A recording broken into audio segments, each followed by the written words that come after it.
क्या धुरंधर the revenge इसके part 1 से स्टोरी वाइज उतनी अच्छी नहीं है जितना कि इसको होना चाहिए था, या फिर इस मूवी में कंटिन्यूटी इशू है, और क्यों इस पिक्चर में कुछ जगह पर लेजी राइटिंग करी गई है? कहीं ये भी एक प्रोपेगेंडा मूवी तो नहीं? इस वीडियो में हम बात करेंगे इन सभी पॉइंट्स के बारे में, और क्या सही है और क्या गलत ये जानने की कोशिश करेंगे। और हाँ, हम धुरंधर 2 का कंपैरिजन करेंगे इंडिया की अब तक की one of the most successful sequel से। तो जैसा कि धुरंधर द रिवेंज को रिलीज हुए 1 हफ्ते से भी ज्यादा हो गया है, और चूंकि ज्यादातर लोगों ने मूवी देख ली होगी, तो अब हम मूवी के बारे में डिटेल्स में बात कर सकते हैं। और जैसा कि इस वीडियो में स्पॉयलर्स होंगे, तो जिन्होंने अभी तक ये मूवी नहीं देखी है तो वो पहले मूवी देख लें, उसके बाद वीडियो देखें। तो धुरंधर 2 देखने के बाद पब्लिक के काफी मिक्स रिएक्शन है। बहुत से लोगों को मूवी बहुत पसंद आई, जो कि ऑब्वियस सी बात है। तो वहीं दूसरी तरफ बहुत से लोगों का ये कहना है कि मूवी के स्टार्टिंग के फर्स्ट हाफ तक तो मूवी एकदम बेहतरीन तरीके से चलती है, लेकिन इसके सेकंड हाफ में बहुत से ऐसे सीन्स हैं, कहानी में कुछ लूप होल है, जिसकी वजह से ऐसा लगता है कि यहाँ राइटिंग में थोड़ी जल्दबाजी की गई है। तो सबसे पहले बात करते हैं कि क्यों धुरंधर 2 अपने पहले पार्ट से स्टोरी वाइज थोड़ी कमतर लगती है। तो जब हम किसी भी मूवी का सीक्वल देखते हैं, तो हम सीधे तौर पर उस मूवी को उसके फर्स्ट पार्ट से कंपेयर करते हैं। उसकी कहानी,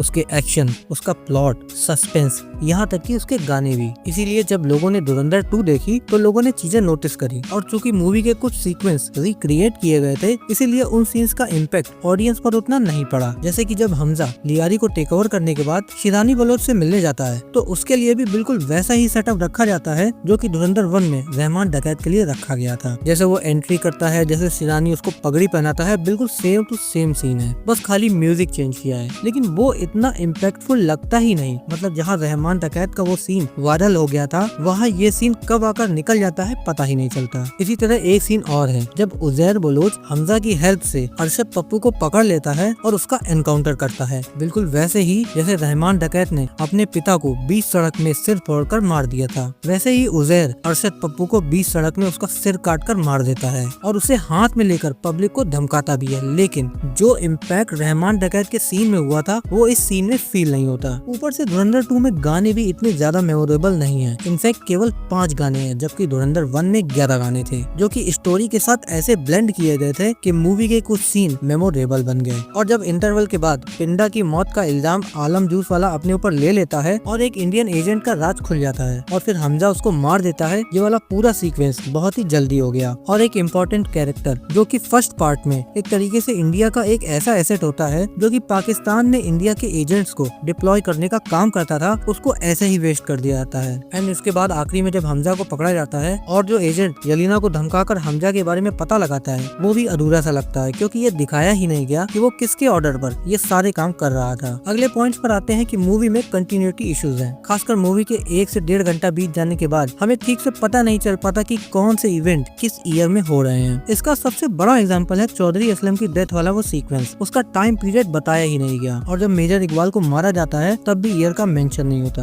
और अब आते हैं इसके थर्ड पॉइंट पर, जिसमें कहा जा रहा है कि मूवी एक प्रोपेगेंडा मूवी है, क्योंकि इसमें साल 2014 को बीजेपी का सत्ता में आना दिखाया गया है, फिर नोटबंदी, उसके बाद अतीक अहमद का जो पूरा आर्क दिखाया गया है, जिसकी वजह से लोग कह रहे हैं कि ये बीजेपी फंडेड है, प्रोपेगेंडा मूवी है। तो देखो, ऐसा हो सकता है कि मूवी में सरकार और मोदी जी को थोड़ा सा प्रेस किया गया हो, लेकिन जो इवेंट हैं, जो घटनाएं मूवी में दिखाई गई हैं, उनको रियल इवेंट से ही उठाया गया है। इनफैक्ट जो फेक करेंसी वाला मैटर है, वो पूरी तरीके से सच है, क्योंकि भारतीय नोटों में लगने वाली सिक्योरिटी प्लेट्स की जानकारी पाकिस्तान को प्रोवाइड कराने वाली कंपनी का नाम भी सामने आया था। एंड जावेद खनानी वाला पूरा सीन भी सच है, वो न्यूज में है। नोटबंदी के ठीक बाद उसने पाकिस्तान में ही सुसाइड कर लिया था। तो ये सारे इवेंट्स बीजेपी गवर्नमेंट में ही हुए हैं, एंड इनको बहुत ही बेहतरीन तरीके से मूवी के कैरेक्टर के साथ मर्ज किया गया है, जो कि काबिले तारीफ है। एक और चीज मुझे इस मूवी में बहुत ही ज्यादा खली, वो थी इस मूवी में एक खतरनाक विलन की अब्सेंस। मतलब आप खुद ही सोचो, जैसा फर्स्ट पार्ट में रहमान डकैत को दिखाया है, ठीक उसका उल्टा सेकंड पार्ट में बड़े साहब के कैरेक्टर को जैसा हम सोच रहे थे कि ये खतरनाक विलन के तौर पर दिखाया जाएगा, वैसा कुछ नहीं हुआ। ऊपर से मेजर इकबाल को फर्स्ट पार्ट में जितना खतरनाक दिखाया है, सेकंड पार्ट में उसे बिल्कुल बेचारा दिखा दिया। मतलब उसका बाप उसको पूरी मूवी में गालियां देता रहता है, जो देखकर मुझे उसके लिए बुरा लगने लगा था, क्योंकि मेजर इकबाल के लिए मैंने सोचा था कि इसको ISI और दाऊद से भी ज्यादा खतरनाक दिखाया जाएगा, लेकिन ऐसा कुछ नहीं हुआ। लेकिन इन सब के बावजूद भी मूवी बॉलीवुड की पिछले 10 साल में आई लगभग सारी मूवीज से 10 टाइम्स ज्यादा बेटर है। तो इसमें कोई शक नहीं है कि पिक्चर एक मास्टरपीस है। और अब लास्ट में बात करते हैं इंडिया की उस मूवी के सीक्वल की, जिसके आने के बाद इंडियन सिनेमा में लगभग हर बड़ी मूवी के 2 पार्ट्स आने शुरू हो गए थे। जी हाँ, मैं बात कर रहा हूँ बाहुबली 2 की। तो भैया, क्या धुरंधर 2